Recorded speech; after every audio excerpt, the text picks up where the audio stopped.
Good morning to you, and thank you so much for finding time to be with us today, the 3rd of May 2022. My name is Miriam Ogutu. The show is Good Morning Africa, and as usual, we're coming to you from Kenya's capital here in Nairobi. Thank you so much. Just a couple of minutes past 10 a.m. East African time. Good afternoon, good evening, depending on where you're tuned in today. Before I bring in my panelists and we start our conversation for today, I would like to bring us up to date with the latest headlines on the leading newspapers in the country. And we start with the Daily Nation. The main headline: 6 petitions, 6 to block Raila Ruto from Ballot. And we shall look at that. Healthy nation, the tech promise optimism amidst setbacks as rural patients access specialized care in telemedicine centers. You'll find that in the health pullout today. Mistrust of digital land transfer delays reforms of conveyancing. Game changer by Lands Ministry now on the rocks. The story is on the back page on the Daily Nation. Global athletic stars line up for Cape Kano Classic. That is on page 32 and page 33. And of course, peace calls as Ramadan ends. Muslim preachers yesterday marked the end of the holy month of Ramadan with a clarion call to all to promote peaceful coexistence and national harmony. That is on page 2 and 3, and we turn our attention to the Standard newspaper. The main headline: burden for parents in new school year. Form 1 students to report tomorrow. Protest over high cost of uniforms and books. Principals lament inadequate funding amid rising cost of goods like food. The story is on page 8 and 9. 7,200 enlist as independent candidates. Disgruntled nomination losers opt to go it alone as another 47-seat state house job, raising the stakes ahead of August elections. The story is on page 21. Uhuru, Ruto allies in war of words. As Mios Murathe says Ruto was not the first choice for DP in 2013, as Nandi Governor Sang tells President not to blame deputy for his wars. The story is on page 4. Polls, inflation, raised circulation of 1,000 Kenya shillings note. That is on page 25. And of course, the main pictorial there is Muslims celebrate Idd-Ul-Fitr, and Muslims take part in Idd-Ul-Fitr prayers at Modeni Primary School in Nakuru yesterday. That is the main pictorial. On the Star newspaper, the main headline: battle in Ruto camp over running mate. There is also a push and pull between central Kenya and Mount Kenya East. That is on page 4 and 5. And the main pictorial: Raila pledges to fix high cost of living within 100 days in office. The story is on page 2, I believe. MP Sankok's son, 15, shoots himself dead using father's gun in bizarre home tragedy. That is on page 2. Mother, her baby mauled to death by clerics' hungry dogs at Siaya Market. That is on page 3. And just up there, Eid Mubarak, the editor, staff and management of the Star. I wish all Muslim brothers and sisters, that is a message from the Star newspaper, a happy Eid Mubarak. Okay, so thank you so much. So that is what we have on the front pages this morning. I'm joined by Gladwell Kiragu, our in-house analyst, the journalist from Nairobi. Gladwell, a very good morning to you. A very good morning to Miriam. A very good morning to Daniel Lesonga. Good morning to our viewers. All right, good morning. And Daniel Wesonga, also our in-house analyst and the Punchline Africa correspondent. Wesonga, very good morning to you. Yes, a very good morning to you, Miriam Oguto. Good morning to my sister Gladwell Kirago and our viewers who are watching us this particular morning. It is my pleasure to be on the conversation, Miriam. All right, nice to have both of you. And of course, Dr. David Matanga shall be joining us as we continue with the show. So let's just look at this headline on the Daily Nation that I suppose could be a shocker to many who might not know that someone is in court trying to stop the top contenders for the presidency from being on the ballot this year. And Deputy President William Ruto and former Prime Minister Raila Odinga are facing separate legal hurdles in their quest to clinch the presidency despite heightened campaigns and endorsements. The combined 6 cases pending in the High Court relate to the interpretation of the Constitution and eligibility of the DP and Mr. Odinga. If the court rules in favor of the petitioners, DP Ruto, the Kenya Kwanza Alliance candidate, and Mr. Odinga, the Azimio la Umoja One Kenya Coalition Party flag bearer, could be locked out of the presidential race. Among the legal battles at Mr. Odinga's doorsteps are 2 separate constitutional petitions filed by presidential aspirant Uhuru Aukot and Third Way Alliance chairman Miruri Waweru, while the other is by voters John Kenga and George Bush. The DP on his side is facing 4 petitions lodged by politician Stanley Livondo, former nominated Senator Paul Njoroge, activist Okia Omutata, and Mr. Michael Kirungui. In the petition filed by Dr. Okot and Mr. Waweru against the Odinga's candidacy, they claim the Orange Democratic Movement leader is a public officer working as an advisor to the government and pursuant to Section 8 of the Retirement Benefits, Deputy President and Designated State Officers Act 2015. They argue that the role makes him ineligible to vie for an elective seat as he did not relinquish the position. They argue that Mr. Odinga is a beneficiary of funds allocated by the National Treasury to retired state officers retained as advisors to the government. Also sued in the Constitution petition are former Vice President Kalonzo Musyoka and Musalia Mudavadi. The latter is also a former Deputy Prime Minister. By dint of the said Act of Parliament, the respondents, Mr. Odinga, Mr. Musyoka, and Mr. Mudavadi, are public officers as their benefits are drawn from the consolidated fund as allocated by Parliament for their roles as advisors to the government, the petitioner says. Mr. Odinga, they say, should have resigned just like any other public officers from his advisory role before seeking any political seat. Your thoughts on that long story I just read there, Gladwell Kirago? Thank you so much, Miriam. And of course, I saw the story, yes, but it left me with so many questions because the president himself, as he talked recently, he said, let the deputy president resign. Then all of a sudden, we got people going to the court to stop Raila and Ruto from contesting for the presidency seats. I'm sorry, but I'll face it this way, Miriam. If it was Ruto who was facing the court, who was being taken to the court to stop content, that would be something else. That would be a story. Reason being, in the past, even when we look at the history, yesterday I had a conversation with somebody, and when we are comparing the two between Raila and Ruto, to be honest, Raila, rarely gets in many scandals like Ruto does. We got somebody like Ruto who got so many scandals out here. And the intimidation, let me say it's like a threat because they said that let the deputy president resign. Now we are hearing that also Raila should also resign as an advisor. But being an advisor, he has been there since then. And actually, if the deputy president could also be playing his role, I think nobody could be complaining the way we are complaining. Yeah, so okay, let me say it's still not making sense to us. It's still not making sense because it's the same way anybody can just wake up and say I want to contest. For example, if Mudavadi had not have also taken sides and said that I want to contest for the presidency, nobody could have stopped him. The same way we are saying somebody like Kalonzo should also apply for being the deputy president. The same way. So I don't. This propaganda, the PR that is being played currently, can they stop?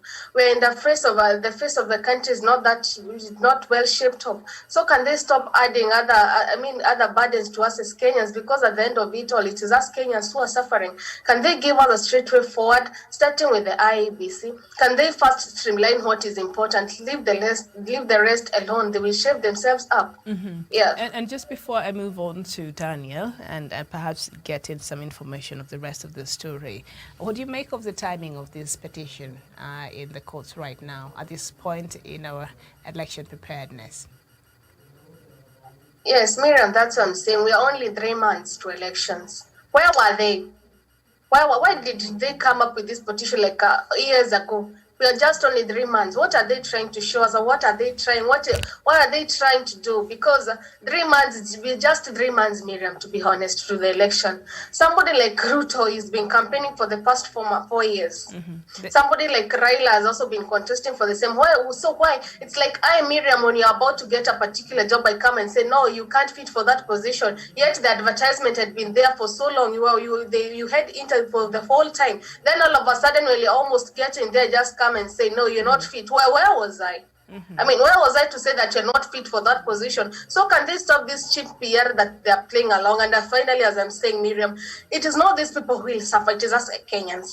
Okay. Because as you can see, the trend that is happening currently, it is us Kenyans. Miriam, I don't know if you've gone to Facebook, full of insults. People, what on to Siana? I mean, it is cheap here everywhere. So can they stop this nonsense? Okay. So are you reading some malice from what I can hear you say?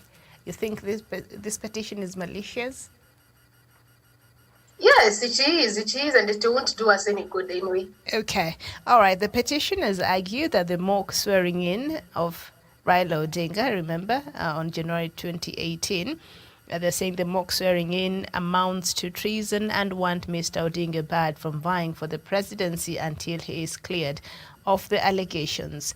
They are aggrieved that two other people who participated in the swearing in ceremony, lawyers Tom Kajwang of Roraka, member of parliament, and exiled lawyer Amigona Miguna, were arrested and charged. The petitioners also want an order compelling the police and the Director of Public Prosecutions to bring criminal charges against Mr. Odinga. The DP faces constitutional cases related to his current position in the government. Mr. Livondo's suit seeks to stop him from vying for president. Mr. Livondo says several sections of the constitutions imply that a deputy president and the cabinet secretaries cannot vie for presidency in a subsequent general election. And it is interesting how the nation, captured the headline this morning. And I think they start by asking, whose dogs? Whose dogs are these? And I use the word dog here loosely. That is what the nation has used. What do you think is going on here, Daniel Wesonga? Thank you so much, Miriam. And to me, I think these are very, very useless distractions as we head towards the election. And my co-panelist Gladwell Krago has asked, where have been these people all along, when these candidates were coming on board to start now campaigning for their bids? Where were they? Where have they been for the last 5 years that the deputy president has been campaigning? So to me, I think the main culprit here is William Samoei Ruto, the deputy president. However, this is a feat that is being expedited by cowards who cannot just pursue William Ruto without, for expediency purposes and giving him a soft landing, going for Raila Odinga and broiling him into this whole Mali. So I think, Miriam, Kenyans are cowards, and that is why they cannot just go for the deputy president, who is actually a rogue deputy president earning a salary for work not done, and he is actually insulting his boss and trying to sabotage and hinder his flagship projects of the legacy trend. So to me, I think, Miriam, there's no any other high treason than a deputy president trying to hijack the leadership of his boss twice, not once, trying to actually eliminate his boss. And he has been heard talking about him being at the helm of the power and the president being asleep some years back in 2015. That is the highest level of treason. If you were to ask me, between Raila Odinga and William Ruto, who is in the best position even to overturn the government, then I'll tell you that William Ruto is actually in a much higher position to overturn the government of the day. Why? Because he already has half of the government by his side, and therefore he can easily influence other government apparatus and personnel to actually overthrow the president of the day. And this is not something new, Miriam, in the African political arena. So I don't think that maybe the petitioners who are trying to rope in the Right Honorable Raila Odinga actually maybe having a case, a substantial case against the former premier. And if the mock swearing in ceremony is anything to go by, I know in this country we have a very, very veritable state apparatus in terms of intelligence collection, in terms of security, and also people who are there in our legal justice system who are very, very much privy that this was going to happen. And a coup does not happen when people announce that in the next maybe 30 days we are going to swear ourselves in at Uhuru Park, because that will not be a coup. A coup happens overnight when people wake up one morning and they find that some dissidents had actually maybe tried to overturn the government, or actually they overturned the government of the day. That is how coups happen. And when Livondo spoke in Thika Stadium the other day, talking about how someone actually cleared the president's plane to go past an airspace where we had a conflict, when the president had to come disembark from his plane in Kisumu.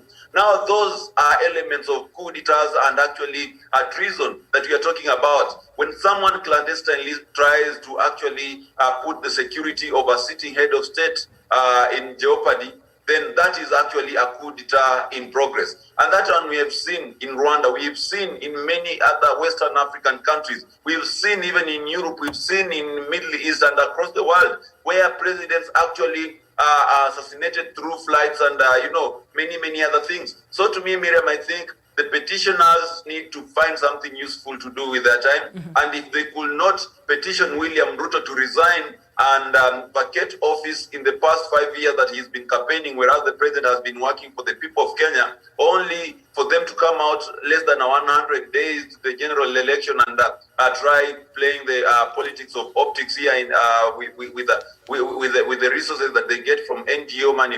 I think it is a waste of time. It is a waste of the Kenyan people's emotions, and they should at least employ some intelligence in that. They should understand that if they are pursuing William Ruto, let them not be cowards in that they are trying to bring in Raila Odinga so that they make it seem balanced. No, that is a cowardice action. If William Ruto is the person they are pursuing, then let them outrightly go for William Ruto, because William Ruto is in government. He earns a salary at the end of the month. He is protected by the state security apparatus. He is actually enjoying currently the other facilities like vehicles, like bodyguards, like even a state-owned home, in Karen. And therefore, William Ruto, if you're to ask me, is the one who ought to resign. Where will Raila Odinga be resigning to? Because he is an opposition leader, and as per the current constitution, an opposition leader does not hold an official public office. So I think they are a bit deluded, and they should know better, Miriam. I submit. Okay, and of course, before I get to Karanja, I see Jevan Karanja has joined us this morning. Daniel, part of what Ekuru or court is saying is that he wants Mr. Odinga barred from vying for the presidency until he's cleared of the allegations of the treasonable offense that he committed by swearing himself in as the people's president. Please remind me, maybe I've forgotten, was there a case launched against him in the courts to charge him with that offense?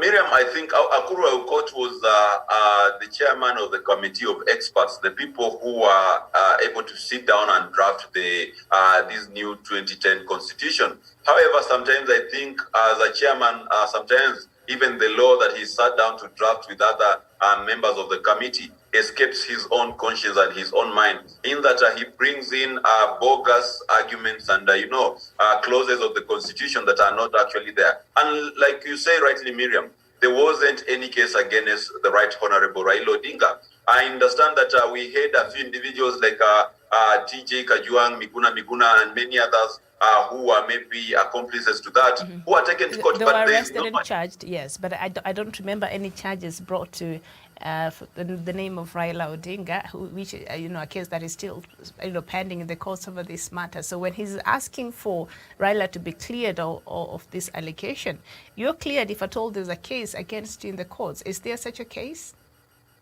There isn't any such a case, Miriam. And of course, even the other people like TJ Kajuang, the MP for Waraka, he was actually also cleared by the court, and the case is actually off his back. So I don't know the kind of maybe pending court case that Ekuru Court is talking about. And whatever I believe is that you cannot maybe talk about being cleared for a case that you haven't been able even to lodge at the courts of this country. So to me, I think Dr. Kuru Aukot might be talking about something maybe he's intending to do in the coming days, but not something that was there and maybe was even before the court, or maybe even determined before the court. Because like you said, Miriam, and that is the fact of the matter. If anyone has any doubts, he can go to the court archives and check out. There hasn't been any prosecution, there hasn't been any conviction or any arrests made towards the Right Honorable Raila Odinga in regarding to the swearing in ceremony that happened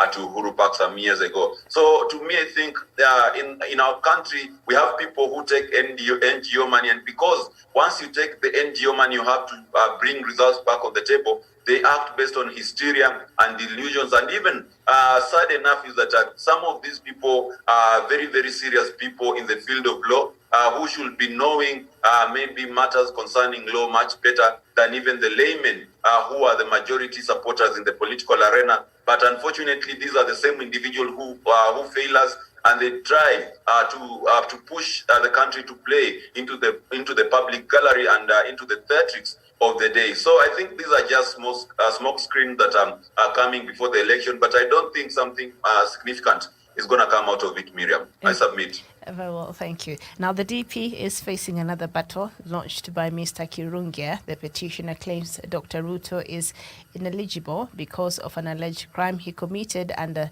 the Oaths and Statutory Declaration Act. He alleges that the DP has absconded his duties and wants the court to restrain him from using his current office and his official residential home to hold political meetings. The petitioner says the DP has been doing self-assigned duties and functions other than those involving his oath of office. So, Jevan Karanja, very good morning to you, and thank you so much for joining us. Good morning, Miriam, and the rest of the panelists. Yes. All right. So the conversation that you found us having is there could be a possibility, should these petitions go through, that could lock out Ruto and Raila out of the State House race. And I'm sure you've been listening to some parts of this petition. What say you? I think these allegations are ill-timed because we have only 100 days to the general election, and I think the petitioners maybe they are doing it not because of the interest of this country, but the interest of the people who fund them. Because in this country we know for a fact that most of these NGOs and most of these people who usually line up in our courts every time and then, they are funded from outside country, and they usually do that to go and get something small from that exercises. Therefore, I'm not surprised that this time round they have come up with something else. When we had the BBI, they were the same people who ran to the courts to stop the BBI process. But I think where we are, the IBC is very clear.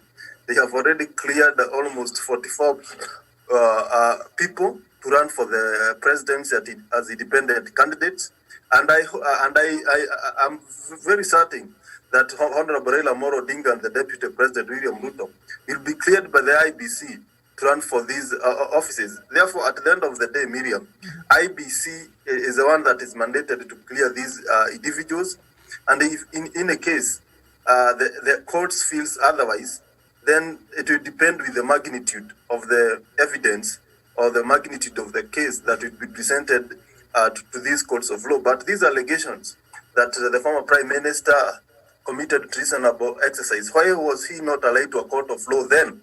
It's almost 3 years after, when they say that the Deputy President, and I think that the problem that we have is the Deputy President absconding his duties. And I think the problem is not the Deputy President per se, it's our Constitution.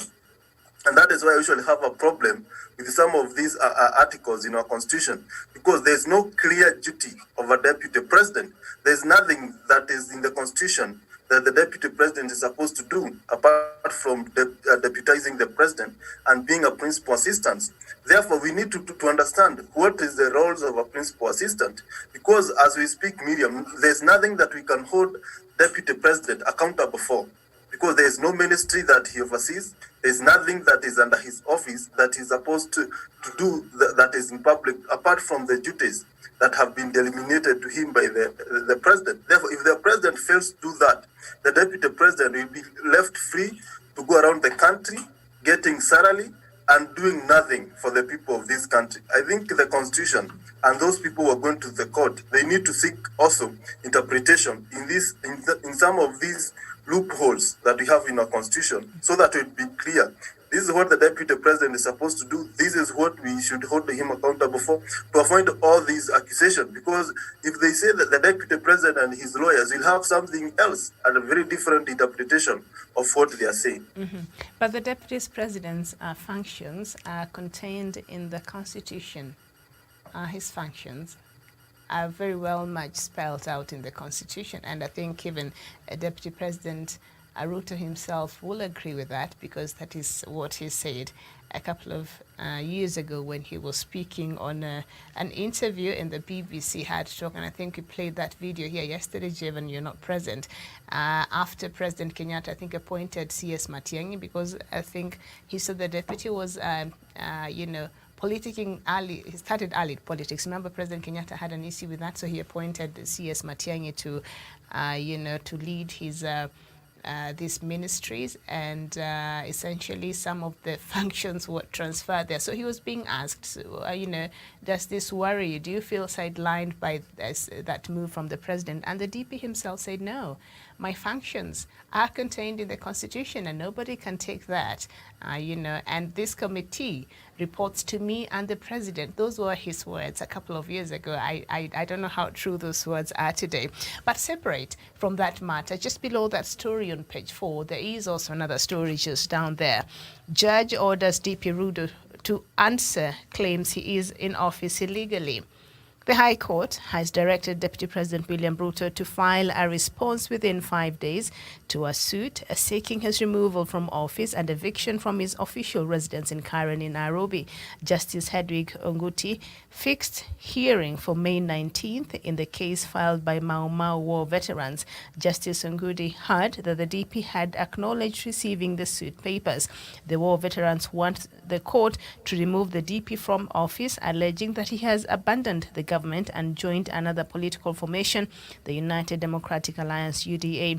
They want Dr. Ruto barred from using state facilities in his quest to be elected president in the August 9th general election. The court was urged to evict him from the government house because he has stopped discharging his official functions. In the suit filed under certificate of urgency by Mr. Michael Kirungia, I think just what we were looking at, the DP is accused of abdicating his constitutional roles as the principal assistant to the president and embarking on self-assigned duties.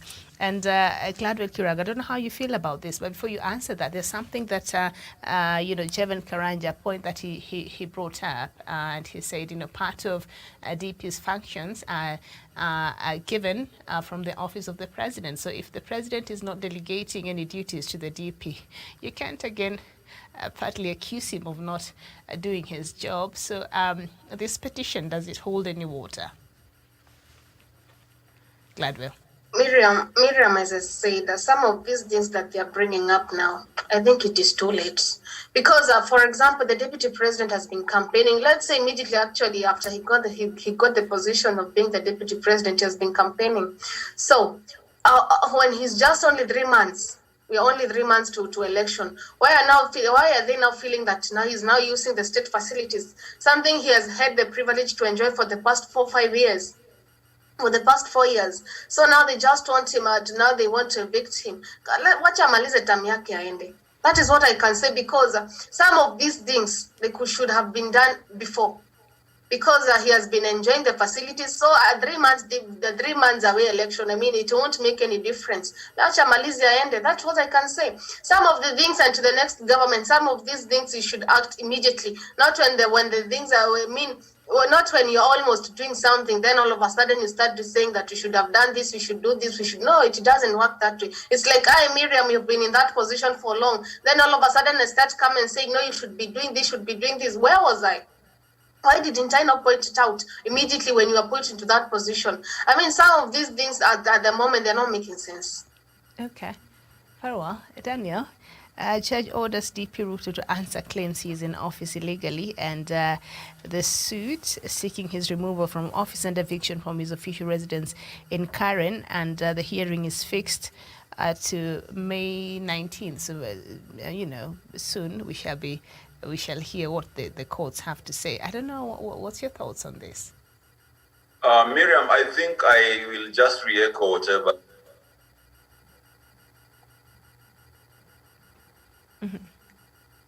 was expected, because at the end of the day, Miriam, you understand that these would have only been impactful would it have been done earlier on, because right now the man is only maybe 100 days from leaving power, and therefore, going after someone maybe after he has been into office and retired, then I think it will be perceived as witch hunt. And owing to the fact that William Ruto is not going to be the next president, then it's going to be even worse, because most people are going to be sympathizing with him, because he would have lost the election terribly to the Right Honorable Raila Odinga. So no one will really want to disturb him while he proceeds for his quiet retirement in Sugoi. So we saw that happening in Moi. It is historic. When Moi was retiring, so many people had a lot of bones to chew with Moi.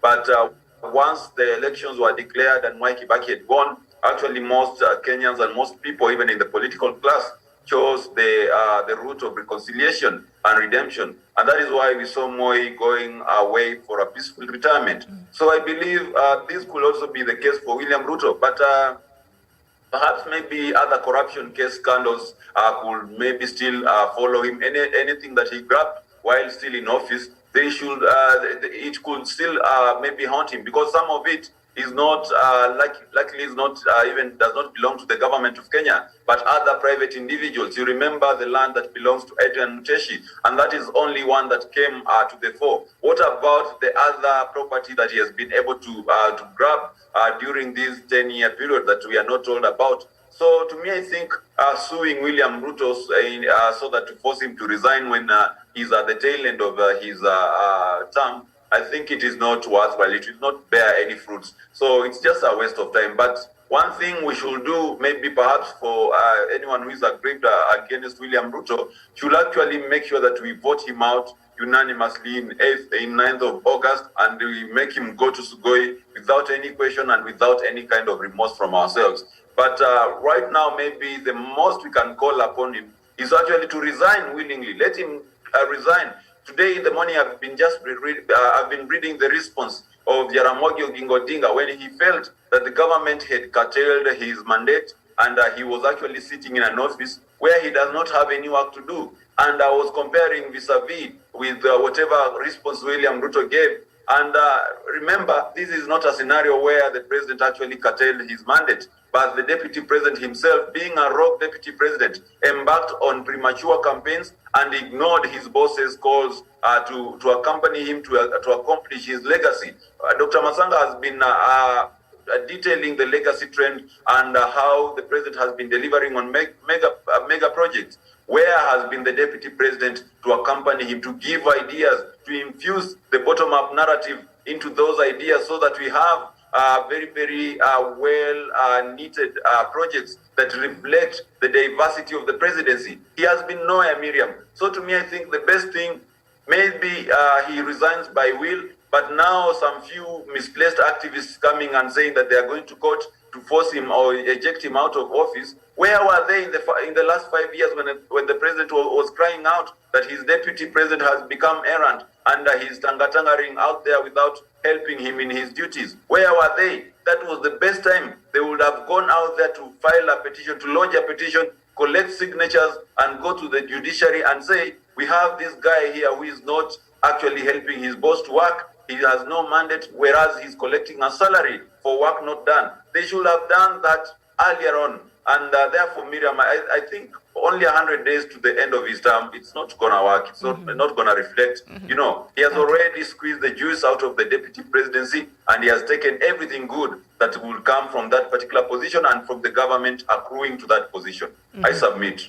All right, and you look at when I'm just going through this petition, and of course, these persons wanting to remove a deputy president from his office and a victim from his official residence in Karen. Perhaps just a recap, a reminder of what can constitute the removal of a deputy president from office. The first one is on the ground of physical or mental incapacity to perform the functions of the office. I doubt we have seen that. And then should he be impeached? And there are grounds for his impeachment on the ground of gross violation of provisions of the Constitution and any other law, and where there are serious reasons to believe that the deputy president has committed a crime under national or international law for gross misconduct. And that has not been captured in this petition. And of course, the third one is the provisions of Article 144 and 145 relating to the removal of the president. So this petition does not capture the grounds, this petition does not capture what the Constitution says as the grounds necessary to remove the Deputy President of the Republic of Kenya. All right, before I bring in Chevan, Dr. Matanga just joined us. Doc, a very good morning to you. Good morning, all of you. Thank you very much. Let Javan take it first, okay. Then I'll come.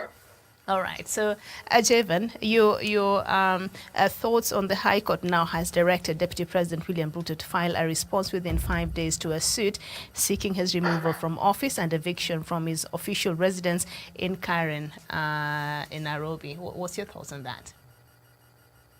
Thank you very much, Miriam. I think these allegations that are being made by these activists are ill-timed because the deputy president, since the day they were sworn in office in 2017, he has been campaigning using public resources. What are they trying to save to these 190 that is so important in the remaining 100 days that was not in the last 200 or 600 days ago when the deputy president has been going around the country using public resources, using his office, using his official residence, the current residence as a political party headquarters for UDA, and we think that this country we follow the.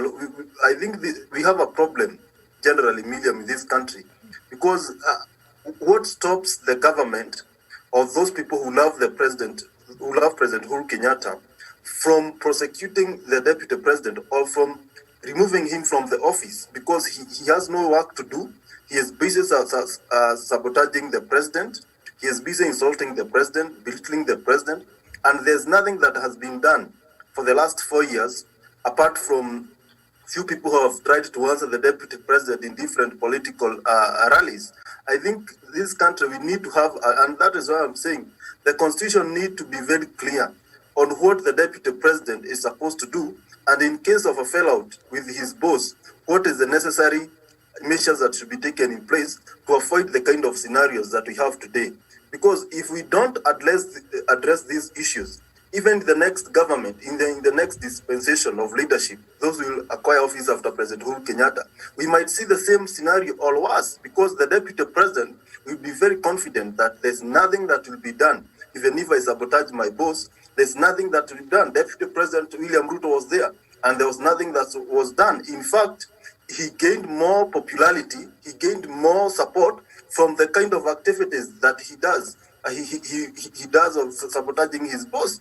Therefore, I think in this country, something is wrong and something needs to be addressed urgently. But I think this time around, what we can do, because according to the IBC timelines, we have not started the official campaigns. We can now deal with it now, stop the deputy president from using public resources, from holding the office that he holds, and he comes to the 190 as deputy, as William Ruto, rather than with the tag of the deputy president. I think that one, they can save us some few coins, and they can save us some few dramas, and maybe by doing that, they can curtail the kind of confidence and the kind of pride that you have seen with the deputy president, because that office comes with some prestige, and because the real campaign will start on 26th of May. I think by that we can have William Ruto campaigning to be the next president, rather than having the deputy president of this republic going around trying to run for the big office in this country. Okay, thank you so much. So earlier on, I reminded us the grounds by which satisfies the removal of the deputy president. Now, let me remind us just quickly before Doc comes in the functions of the deputy president as it has been laid out in our constitution. The first one, the deputy president shall be the principal assistant of the president and shall deputize for the president in the execution of the president's functions. The deputy president shall perform the functions conferred by this constitution and any other functions of the president as the president may assign. Subject to Article 134, when the president is absent or is temporarily incapacitated, and during any other period that the president decides, the deputy president shall act as the president. And then the fourth one, the deputy president shall not hold any other state or public office. And so in this petition, the court was urged to evict him from the government house because he has stopped discharging his official functions. In the suit filed under certificate of urgency by Mr. Michael Kirungia, the DP is accused of abdicating his constitutional roles as the principal assistant to the president and embarking on a self-assigned duties. So in line with what I just read there of what is expected and the functions of the deputy president, has he violated, and does this suit hold any water, Doc? Yes. Yes. It's very clear. Miriam, I don't know whether you are hearing me now. You hear me, people? Yeah, thank you very much. You see, yesterday or the other day, supporters of Ruto were saying the cabinet ceased to sit 2 years ago. The judges are going to look at that. Did he attend the cabinet? Which is a very wrong assumption. He never, when he was called for cabinet, he never turned up. Ruto himself yesterday, Miriam said, yes, I had no work. Have you seen what he said? He had no work. He was not given work. His work was given to somebody else. It's not the court. It's not. Then if he was given to somebody else, why didn't you go to court to seek the work to be returned? The law cuts both sides, Medium.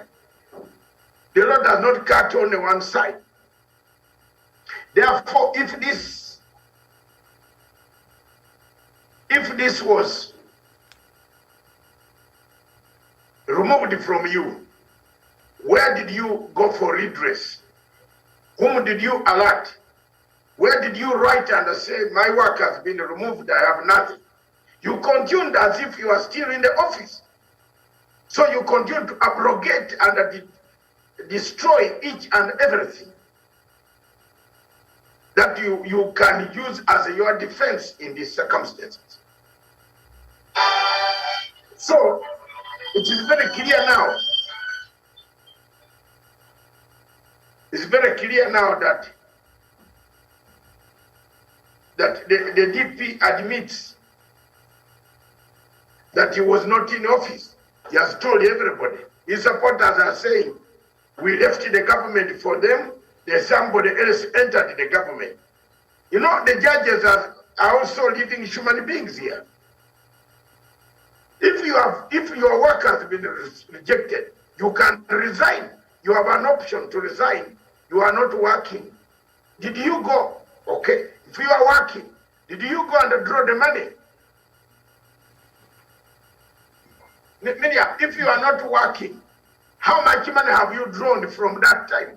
You know, there is an element of... But can you also argue that all this time he's been waiting for the president to assign some duties to him? Because he should only perform the duties assigned by the president. So he could argue that I've been waiting. I've been waiting.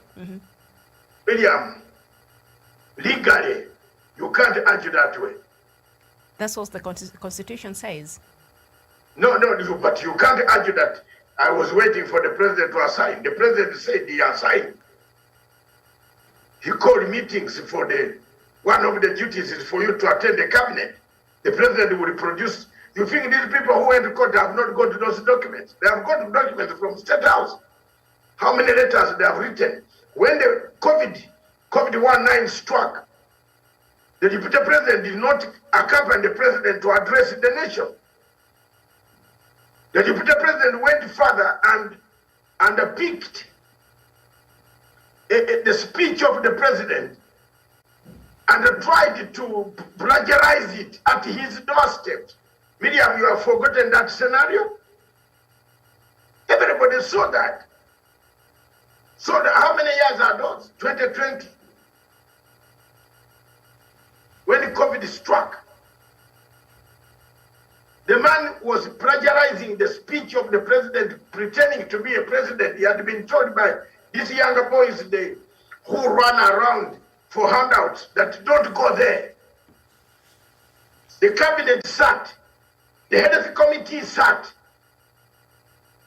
He came later on, again, you remember he came up with PS, with CS. And if he says he has not been working, he was not delegated powers. Miriam, can I ask you a question?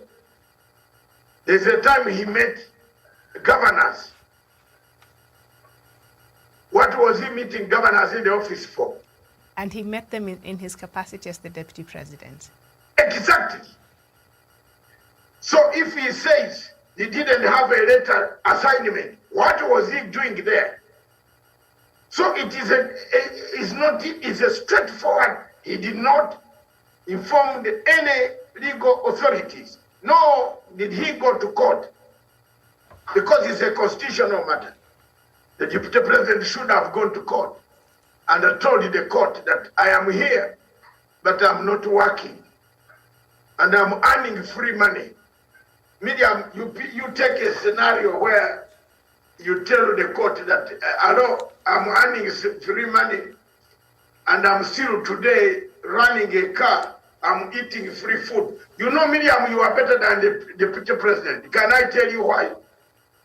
You are 100% better than the deputy president or the children or the wife. Ask me why. The bed sheets are washed by someone. The food is cooked by someone, paid by the state. The shoes are polished by someone. The floor is polished by someone, paid by the state. All the groceries are bought on state money.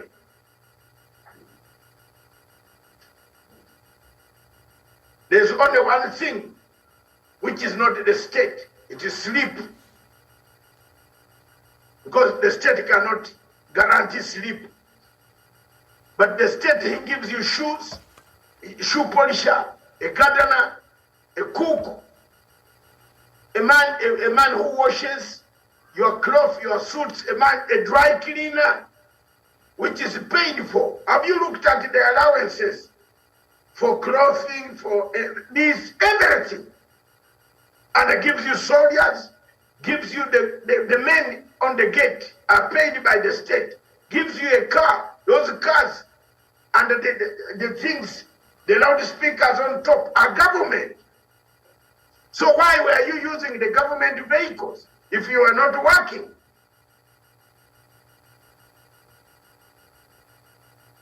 Does that bring some sense now? You are better off because you buy your food. Matanga is better off because we pay our rent. You pay your rent, Miriam. All of you on the panel, you pay rent. You get any money from anywhere to pay rent. You work hard. You walk a distance of 10 miles to go to work, Miriam, every morning. Ruto just sits and the state pays, and then you turn around, you say, I have no work to do. Then why are you drawing the allowances on a daily basis? Has he not? Okay. Another thing that you can ask, has he not been drawing salary?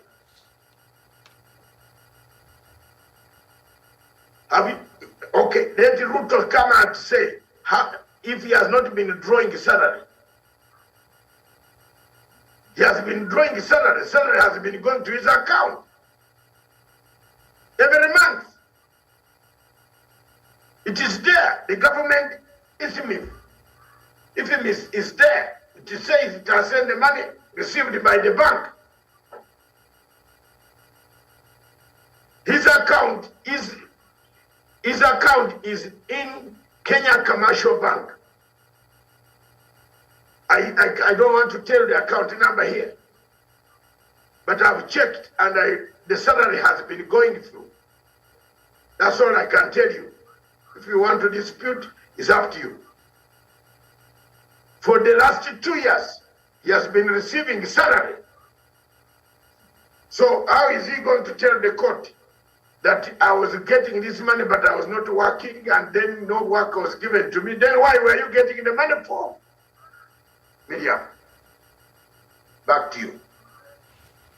All right, very well, thank you. So as I mentioned there earlier, the petition is set to be heard on the 19th of May. So that is something that we shall be looking forward to see how the court will rule and how that case will proceed. There's something else before we... Even if the court, let me tell you, even if the court rules against Madam Miriam,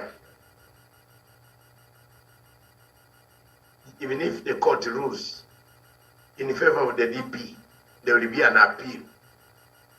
Even if the appeal fails, don't you see where we are heading? Don't you see like a graph? Have you seen where the graph is? Someone on this panel was saying, why didn't they do it long time ago? Javan Karanja, my son.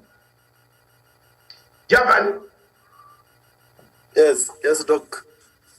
Let me educate you. Please. Tactic and strategy, they are two different things.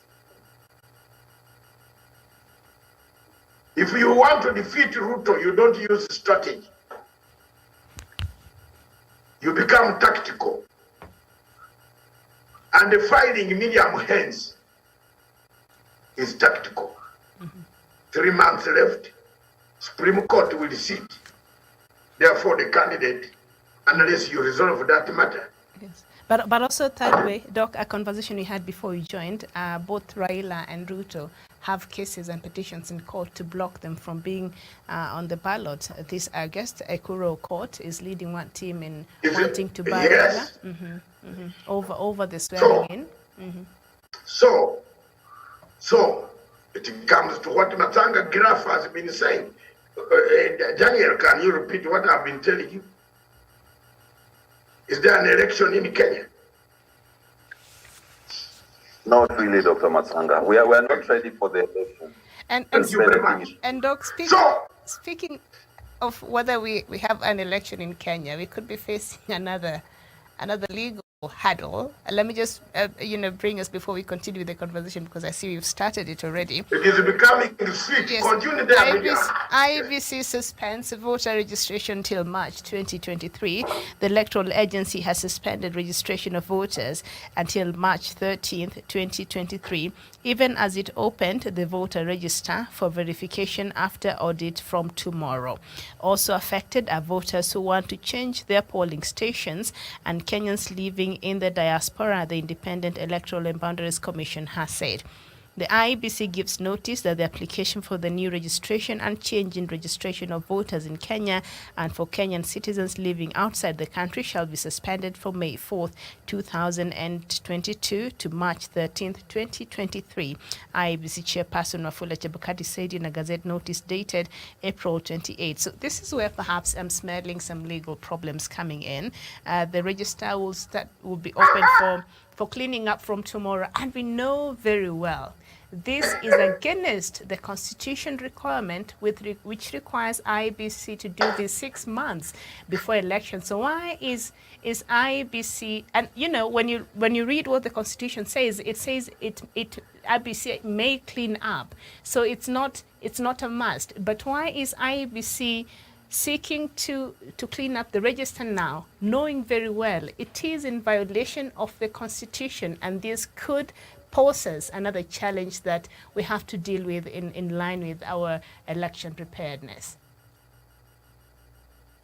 That is the point you have hammered home. Why?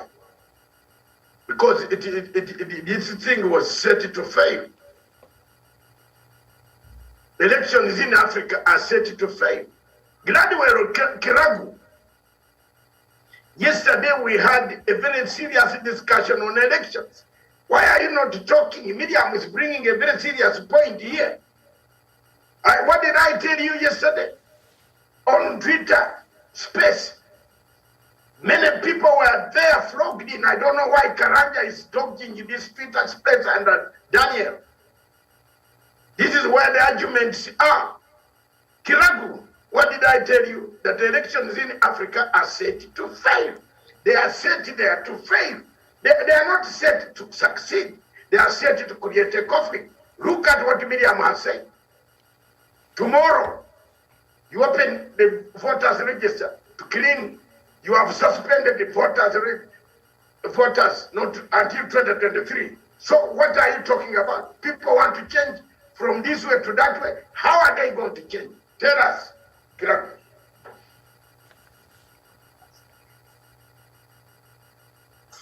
Thank you so much, Doc. And yesterday, as we had Miriam, if you joined the Twitter space, we had a very hot topic, whereby the topic was, does Africa need competitive elections?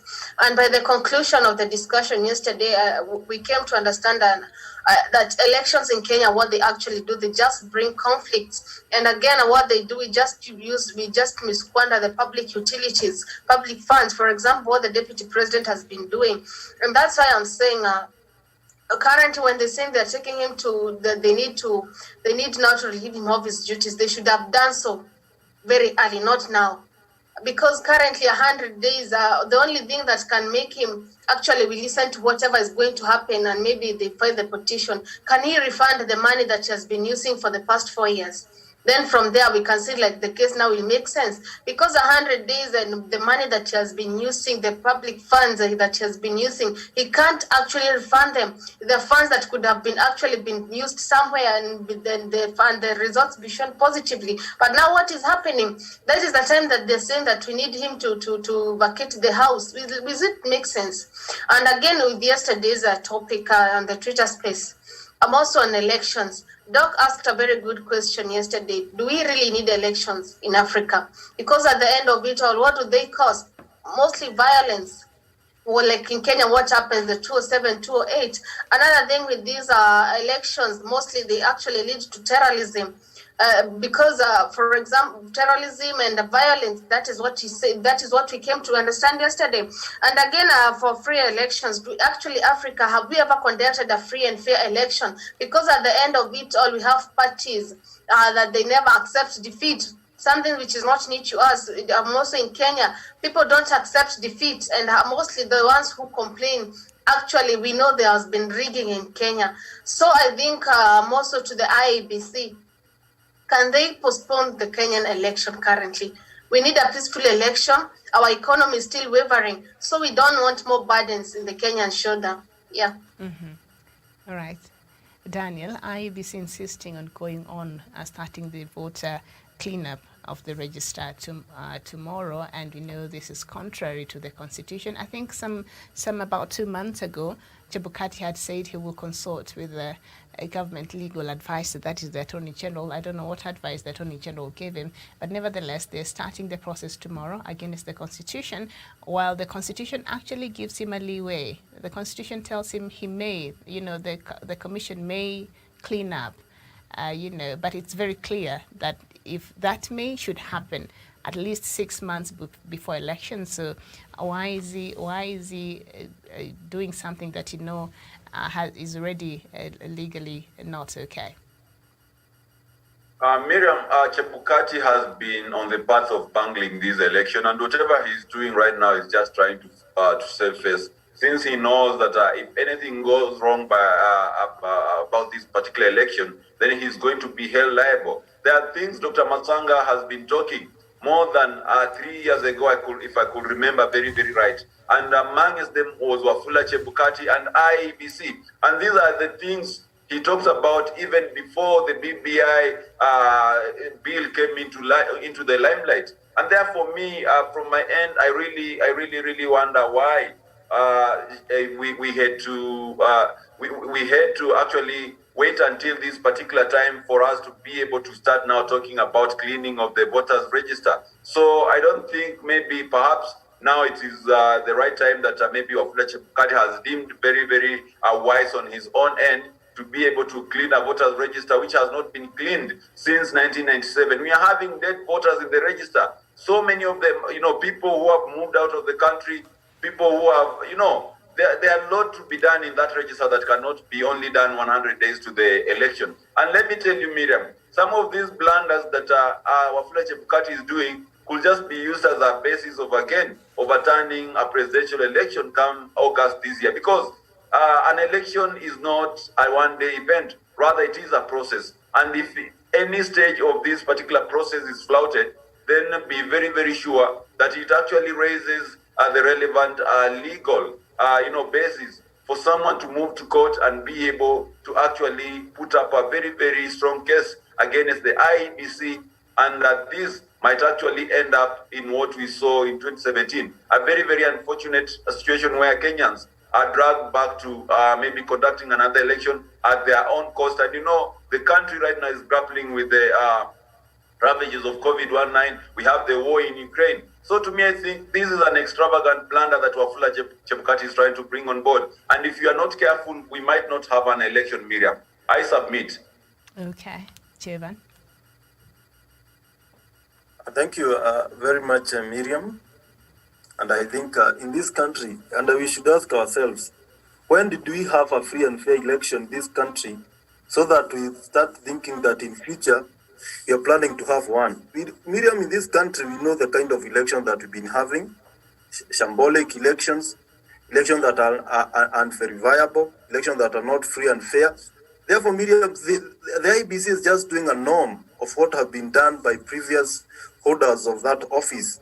We know what happened in 2013, in 2007. Therefore, this thing of having an IBC that is inadequately prepared for any election is something that we have been having in this country. Remember, in 2017, a committee of 14 members was constituted from NASA and the Jubilee Party to come up with some of the recommendations on how better the election could be done then. But Miriam, we know the outcome. We had to go to the Supreme Court and the presidential election was nullified. Therefore, I think as this country, unless we come and we start being factual to ourselves, that we have never had a prepared IBC in future, so we should come up with a way of rectifying it, not in this election, but maybe in 2027, because now we are short of time. The IBC will do anyhow. They do it anyway. They have an election, whether in August, whether in 2023, we'll have an election in this country, Miriam. But the point is, the election will be the usual election that we have been having in this country, unprepared, very low human resource, failed electronic devices and the machines and so on. Therefore, in this country, Miriam, we need to start thinking and preparing adequately. Maybe not for this election, but in future, we need to have an IBC that is well constituted, an IBC that will guarantee Kenyans free and fair elections, because the current IBC that we have can't guarantee Kenyans anything close to fairness, anything close to credible elections. Therefore, there are a lot of works to be done, but Miriam, we should brace ourselves for anything from the IBC. For any outcome, we should be ready for it, because this man, Wafula Chebukati, is a man of many colors. He might surprise us at the last minute. Therefore, I think in this country, because the constitution is very clear that elections should be held after every 5 years. And Miriam, there is still another case that will be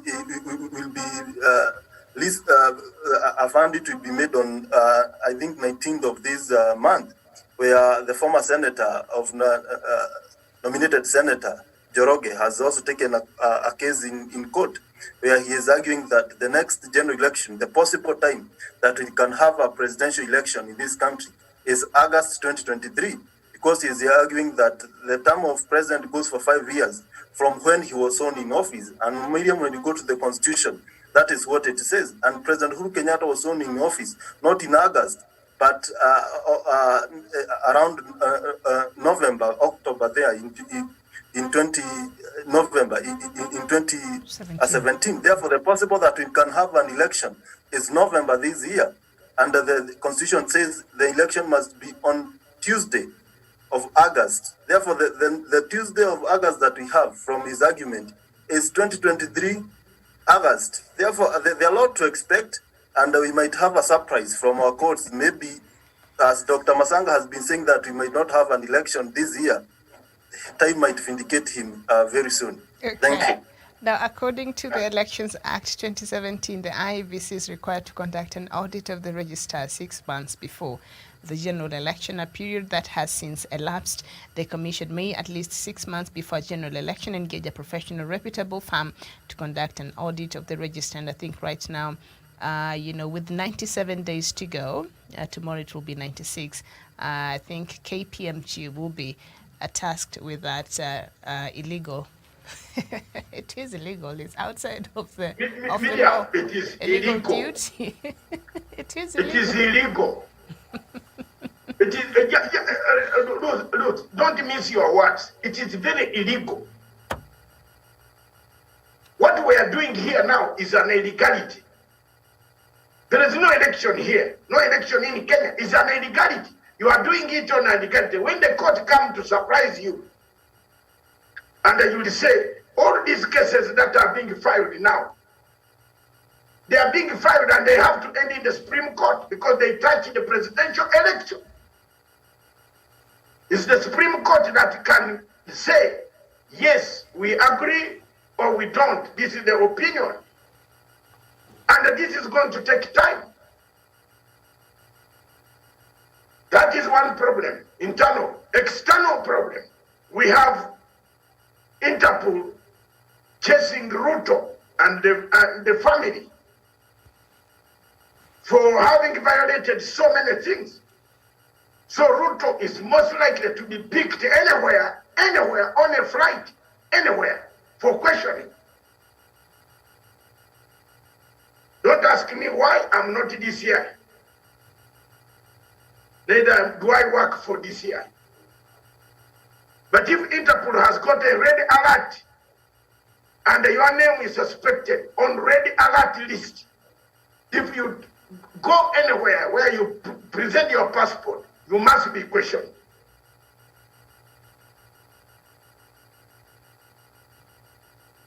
Already, Mr. Atiku cannot leave Dubai. You know, there's a warrant of arrest for Mr. Atiku. He can't go to Dubai. He can't fly, it's not in Dubai. He can't fly to Dubai. Because the Dubai authorities wanted the people who came and deposited the money there and then cleaned the money through their banks. And where did the money come? It came to Nairobi. Some of it supplied to Kampala and other places, which Ayadin Harun was looking for. So we have that scenario. The second scenario, Miriam, outside Kenya, is the question of Paulo Gicheru. If Paulo Gicheru, the judge, now is looking at the documents, the submissions are over. It is time, esawa yakalulu, yeyo. I am speaking Luganda, I think Wesonga is hearing. But I can translate. This is the last hour. The last hour things are not shaping up, Miriam. that in case Mr. Paul Dichero is sentenced and the judge recommends that the people mentioned in the report should be arrested, warrants of arrest will arrive. So Ruto is dealing with those. He's not sleeping very well. He might pretend to people that he's sleeping. He can't sleep.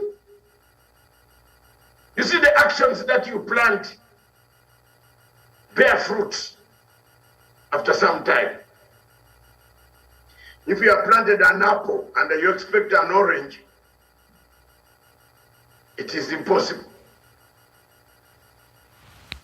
If you planted crossbreed seeds, so medium, in essence, all these cases, whether it is on Raila side, they will end up in the Supreme Court anyway. Because whoever is feeding this strategy is tactical. Have you seen it? Because Ruto saw on this other side, those against Raila Odinga sponsored by Ruto. Ekuro Ekot himself told my journalist friend in private, he said, I want to make sure that I derail the entire thing. He said it. And he has moved, Miriam, he has moved to court to stop Raila Odinga. Basing that Raila Odinga was on retirement benefit. We don't know where the case will end, how it will end. But there is nobody in the Constitution that says if you are on retirement, you are stopped from going to stand for presidency. But there is, on this other side, there is a case to answer. You have been taking salary in your KCB account. You have not returned that money to say, I am not working. Why are you paying me salary? You have been taking allowances. Ruto takes everything, even the food. Miriam, you must be proud Kenyan that you buy your food from the Komba market or from Ngara or from the Misite market. But Ruto doesn't buy food. All the food is bought by the government. So what does he beat Matanga with? Matanga also buys his food. I buy my own food, but Ruto's feed and the children are having their big, they are eating free food from the government. Matiang, can I send you the clip of Matianga, what Matianga told us?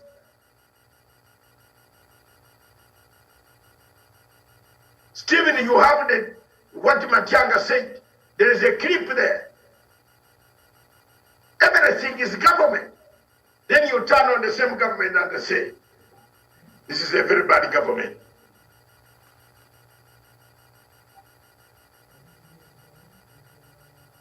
So, Miriam, two things as we end up this show. Three things come up to me. One is a sad moment that we have spent money on something that was made to fail from the day one. We are doing an illegality, as you have rightly put it. We are already, we have failed to know. You are telling people to choose their running mate. The running mate might not be on the register, which is clean, which is not clean. Their names might not be there. It might be like a Johnny did not vote for Mudavadi. You see? So we have in a quandary state. That one I submit. But I don't know whether you read the African news. No. I would do it briefly. And then we cross over at exactly past for the new, take a brief, and then we come, I do the summary of the opinion. The African news, we have quite a lot happening. It is very very interesting across Africa. Okay.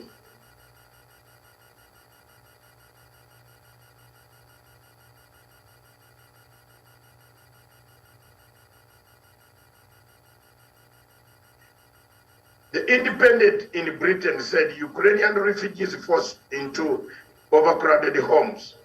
Of course, when you are a refugee, you are forced into an overcrowded home. You have nothing to say. You have to stick there. The Daily Telegraph, Johnson, Ukraine is ready for its finest hour. I don't know what it means by finest hour. There's chaos there. 88,000 more to get NSSF savings after amendment. I don't know, that is the money in Uganda, the new vision. The Daily Monitor in Uganda said the truth and the lies of COVID cash use. There is also a big row in Uganda on how the cash COVID money was used. COVID became a business for people. In Tanzania, the citizen says officials, why bulk fuel purchases make sense. Tanzania is thinking of buying the bulk fuel. You know, it is near the port, so it has no added costs and so on and so forth. The Guardian says government ready for tabling Media Services Act Amendment Bill. That is in Britain, in Tanzania. And then the Daily News in Zimbabwe says government cranking up jobs program.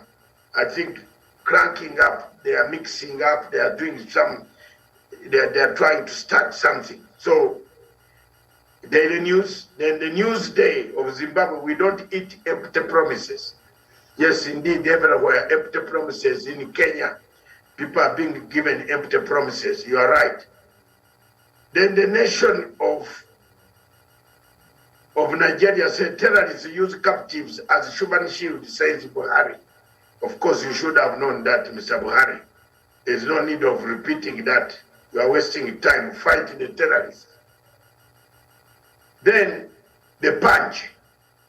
President APC may field northern candidate awaits PDP primary. So you see parties across Africa, Miriam, are playing its hide and seek game, like Kenya also. They are saying, do we have a running mate from the Rift Valley, from Ukambani, or Nante, Kenya? Do we have Mudavadi? So also in Nigeria, it is playing one big party. Then another headline is Nelson Harvey says Dr. Matanga is not a Kenyan.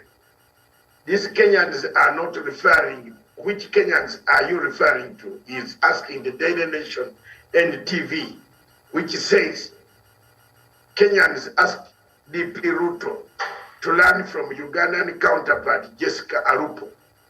And the picture is there. So I have answered the Harvey this morning very squarely, and I think Wesonga has read it. That is all. I am not, and I have never will I try to fraudulently obtain Kenyan citizenship. I'm not a Kenyan. I was born by parents of Ugandan descent. They are all Ugandans. They never came from any other territory except Uganda. My mother is still a living ceremony, a memory of all the people. My village is very clear. That is where I was born. And that is exactly what I am. I'm not in any engagement of asking Kiragu to give me an identity card or to marry me so that I can get an identity card. So I want to assure you that I will not do so, but I can take honorable citizenship for the work I've done for Kenya if they can give me as a honorable citizen. If the citizens of Kenya request the Minister of Internal Affairs to award me that Nobel Prize for the work I've done for Kenya, I will take it. That's it. Thank you very much. Those are the news from Africa. God bless. Let's look at the opinion this morning. I think we take a brief. Miriam. All right. Thank you. Don't go away.